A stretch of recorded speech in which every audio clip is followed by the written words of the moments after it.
Sabe aqueles momentos em que o tempo passa e só depois a gente entende o que realmente aconteceu? 2018 parecia um ano comum, cheio de cores, sons altos, tendências aceleradas e promessas de conexão. Mas por trás das telas, algo estava se formando.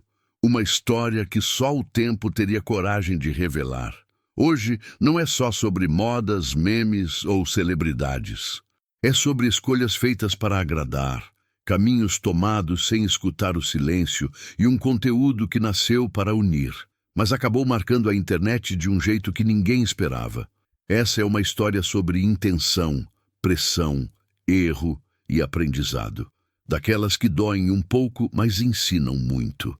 Se você gosta de revisitar o passado para entender o presente, já se inscreve no canal, ativa o sininho e compartilha esse vídeo com alguém que também acredita que toda crítica carrega uma lição escondida. Porque no fim, algumas histórias não envelhecem, elas amadurecem. E eu quero saber, o que 2018 ainda tenta te ensinar hoje? 2018 chegou como um ano barulhento, acelerado, quase sem tempo para respirar.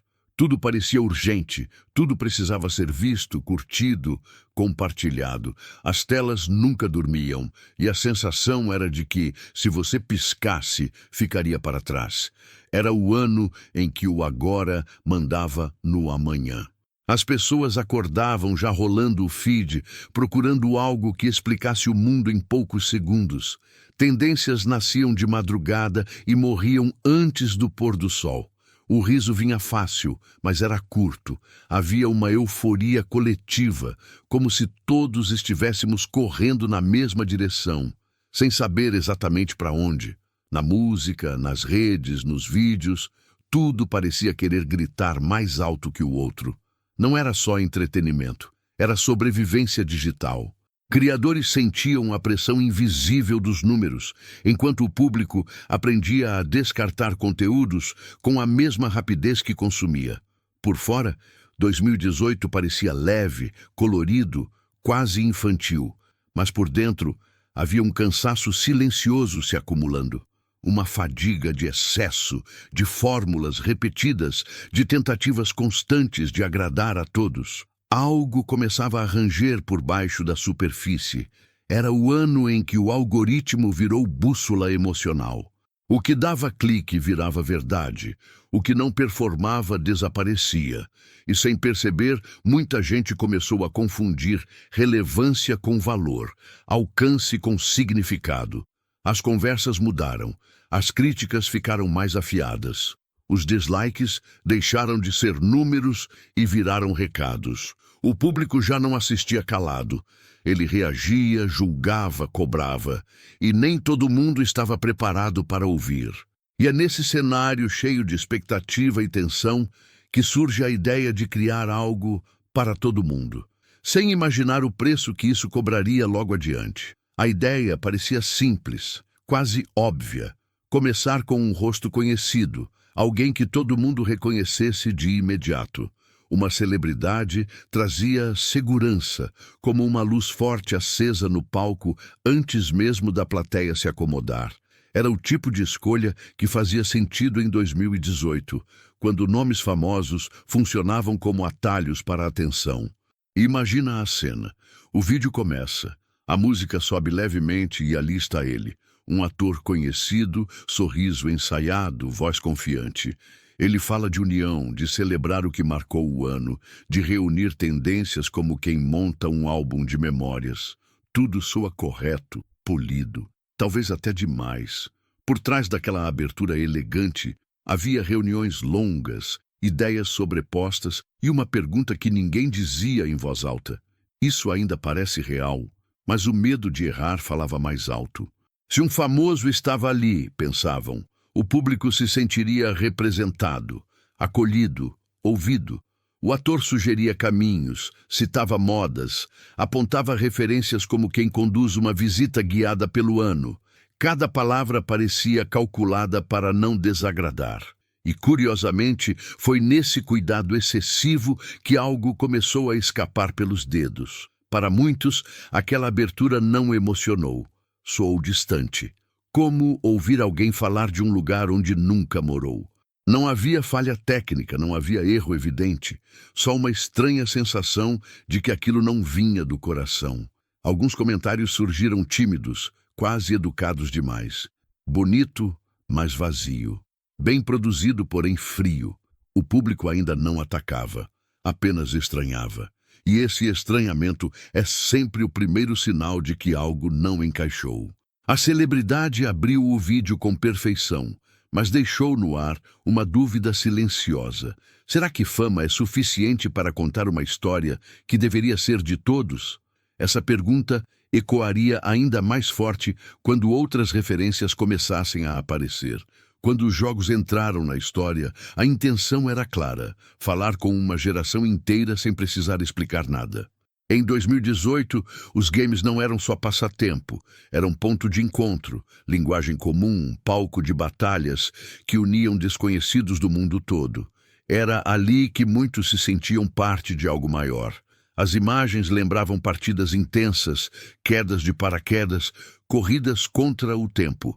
Jogos de batalha online dominavam conversas, lives, memes. Quem assistia reconhecia os sons, os mapas, a adrenalina. Por alguns segundos, parecia que o vídeo finalmente respirava junto com o público. Mas, de novo, havia uma linha tênue entre referência e apropriação. Para quem jogava de verdade, aquilo soava mais como citação de superfície do que como memória vivida. Faltava o detalhe que só quem passou madrugadas jogando entenderia.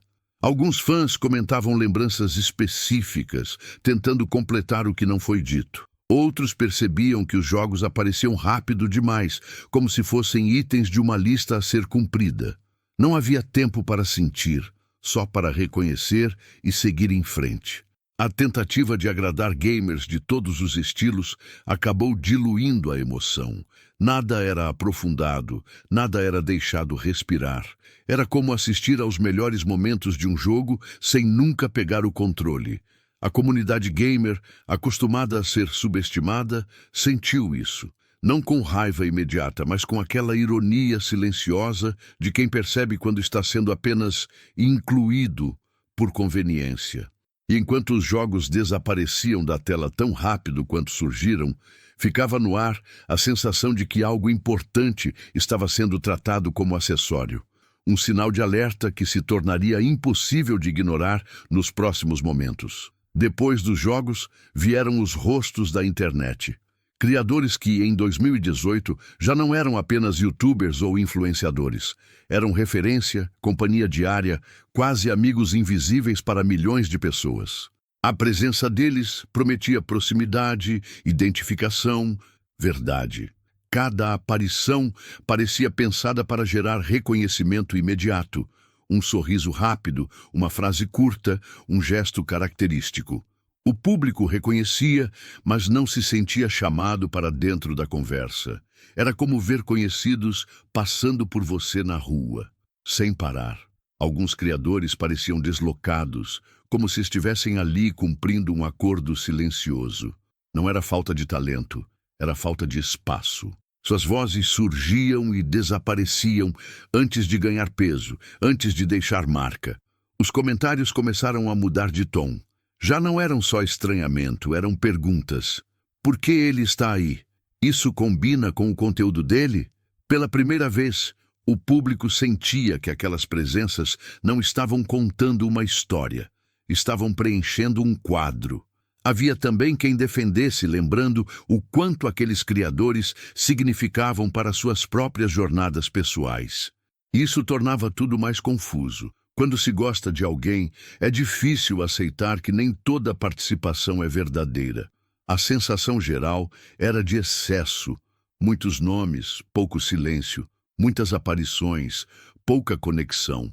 O vídeo parecia querer abraçar todo mundo e acabava não segurando ninguém. E assim, no meio de rostos tão conhecidos, surgia uma contradição dolorosa. Quanto mais gente aparecia, mais solitária a narrativa se tornava, um presságio do ruído que ainda estava por vir. Quando a música entrou, trouxe com ela a promessa de emoção imediata. Em 2018, canções não eram só trilhas sonoras. Eram identidade, desabafo, escape. Bastavam poucos segundos para reconhecer um ritmo, um refrão, uma coreografia que todo mundo tentou repetir em algum momento. A batida começava, o corpo reagia quase sem pensar. Danças virais, passos simples, movimentos exagerados. Tudo remetia àquele período em que a internet parecia dançar junto, mesmo sem se olhar nos olhos. Havia nostalgia ali, e isso funcionava por um instante. Mas a música passava rápido demais, como se tivesse medo de se demorar. Uma coreografia dava lugar a outra, sem tempo para sentir o que cada som representou naquele ano. O que antes era expressão virou transição. Alguns espectadores lembraram de onde estavam quando ouviram aquelas músicas pela primeira vez. Outros sentiram falta do contexto, da história por trás do hit. A trilha evocava memórias, mas o vídeo não parava para escutá-las. A dança, que deveria unir, começou a parecer uma vitrine. Bonita, bem executada, mas distante. Não havia suor, não havia improviso, só repetição. E repetição, quando não vem da alma, cansa. Comentários surgiram falando de superficialidade, não como ataque, mas como lamento. Essa música significou tanto para mim, passou tão rápido. Era o público tentando segurar algo que já estava indo embora. E quando a última batida ecoou, ficou claro que o problema não era a escolha das músicas, mas a forma como elas eram tratadas. Como se emoções profundas fossem apenas efeitos sonoros para preencher o silêncio que ninguém queria encarar. Os memes chegaram como alívio. Em 2018, rir era quase um mecanismo de defesa. Os desafios virais, as piadas internas, os bordões repetidos até perder o sentido, tudo isso fazia parte de uma linguagem coletiva que só quem viveu entende de verdade. Na tela, eles apareciam como flashes de memória, uma imagem conhecida, um gesto exagerado, uma situação absurda. Por um segundo, dava vontade de sorrir. Era familiar, confortável, quase caseiro. Mas, de novo, tudo vinha rápido demais. Um meme atropelava o outro, como se o vídeo tivesse medo de ficar parado. Não havia pausa para o riso virar lembrança, nem para o absurdo virar reflexão. Alguns memes já estavam cansados naquela época, e revê-los assim trouxe uma sensação estranha. Não de nostalgia, mas de eco, como ouvir uma piada antiga fora de hora. O timing, que é a alma do humor, parecia fora de sintonia. O público percebeu. Os comentários começaram a apontar isso com ironia. Parece apresentação de trabalho tentando ser engraçada. O riso já não vinha espontâneo, vinha acompanhado de constrangimento. Os desafios, que antes aproximavam pessoas, ali soavam quase como obrigação. Fazer porque todo mundo fez, mostrar porque todo mundo mostrou. Isso tirava justamente o que os tornava especiais. Quando o último meme apareceu, não deixou gargalhada, deixou silêncio. Um silêncio incômodo, que começava a se transformar em desconforto coletivo. E esse desconforto logo encontraria voz. Em algum momento, o vídeo tentou se justificar. Surgiu a ideia de que tudo aquilo tinha vindo do público, como se cada escolha fosse um reflexo direto da vontade das pessoas. Era uma tentativa de aproximação, quase um pedido silencioso de compreensão. Vocês pediram isso. A narrativa dizia que comentários foram lidos, enquetes analisadas, preferências respeitadas. Soava bonito, democrático. Mas para quem estava do outro lado da tela, algo não batia. A sensação não era de participação, era de transferência de responsabilidade. Muitos começaram a se perguntar quando exatamente tinham pedido aquilo. Onde estava a conversa real, o espaço para nuance, para discordância? A interação parecia existir mais como argumento do que como experiência vivida. Alguns espectadores se sentiram usados, não ouvidos, como se suas vozes tivessem sido resumidas a estatísticas, não a histórias. A promessa de construção coletiva virou um escudo contra críticas. Os comentários ficaram mais diretos. Não foi isso que a gente quis. Ouvir não é só juntar pedidos. O tom mudava e já não havia tanto cuidado nas palavras. A tentativa de agradar, mais uma vez, produziu o efeito contrário. Quando tudo é feito para o público, mas sem o público de verdade, nasce um vazio difícil de explicar. E esse vazio começou a se transformar em frustração. Uma frustração que não ia mais ficar só nos comentários educados. Algo estava prestes a romper. A reação veio como uma onda que ninguém conseguiu conter. Não foi imediata nem explosiva no começo. Foi crescendo, comentário por comentário, dislike por dislike. Em 2018, a comunidade online já tinha aprendido a se posicionar. E quando falava alto. Os primeiros sinais estavam nos números.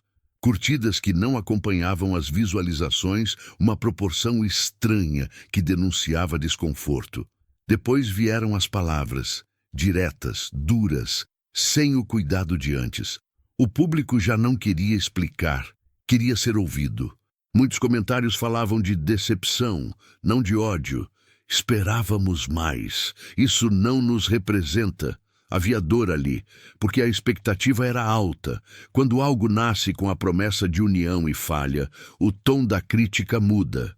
Os criadores envolvidos começaram a sentir o peso. Alguns se calaram, outros tentaram explicar. Mas explicações, naquele momento, soavam como defesa. E defesa, na internet, costuma alimentar ainda mais o fogo. Vídeos de resposta surgiram, análises longas, threads detalhadas. O conteúdo deixou de ser apenas um vídeo. Virou debate, símbolo, exemplo do que não fazer. A rejeição já não era individual, era coletiva. O mais duro foi perceber que não se tratava de um erro técnico, mas emocional. As pessoas não se sentiram vistas.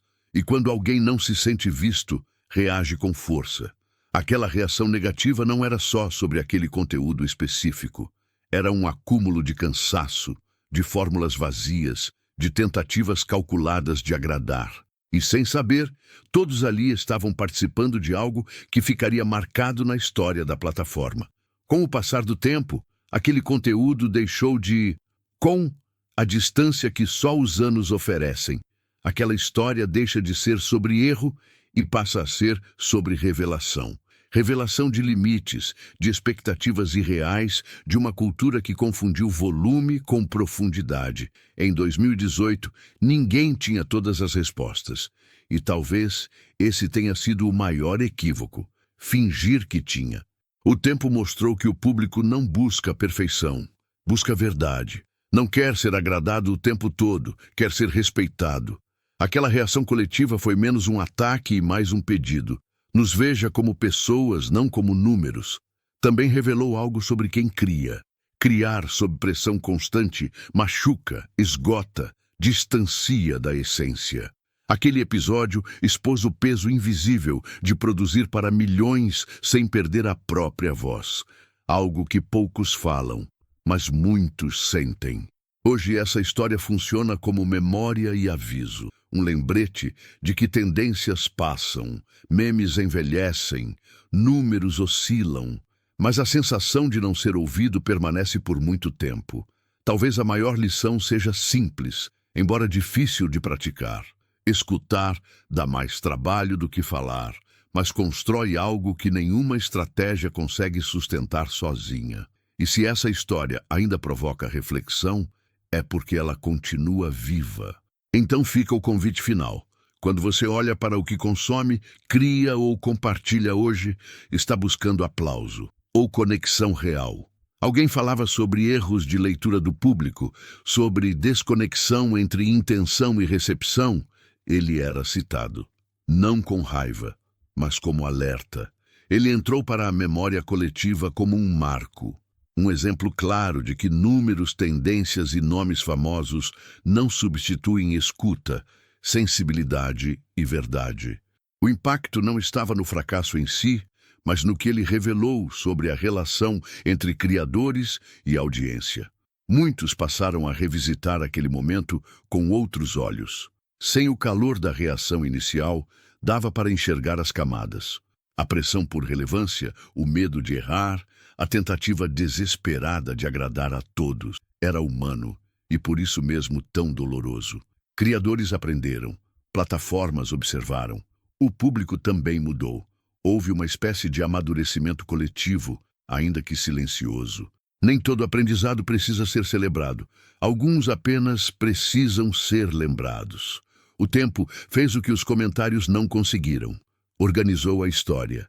Separou intenção de impacto, erro de maldade, crítica de ataque. E isso transformou aquele episódio em algo maior do que ele jamais tentou ser. Hoje, quando se fala daquele conteúdo, fala-se também de escuta, de limites, de identidade. Ele se tornou um espelho desconfortável, mas necessário para toda a cultura digital. E talvez seja por isso que essa história ainda seja contada, porque no fundo ela não fala sobre um vídeo, fala sobre nós e sobre o momento exato em que a internet percebeu que agradar a todos pode ser a forma mais rápida de se perder de si mesmo.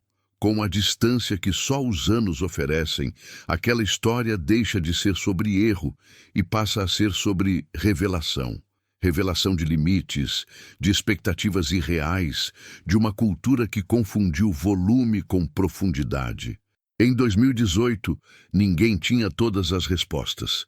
E talvez esse tenha sido o maior equívoco, fingir que tinha.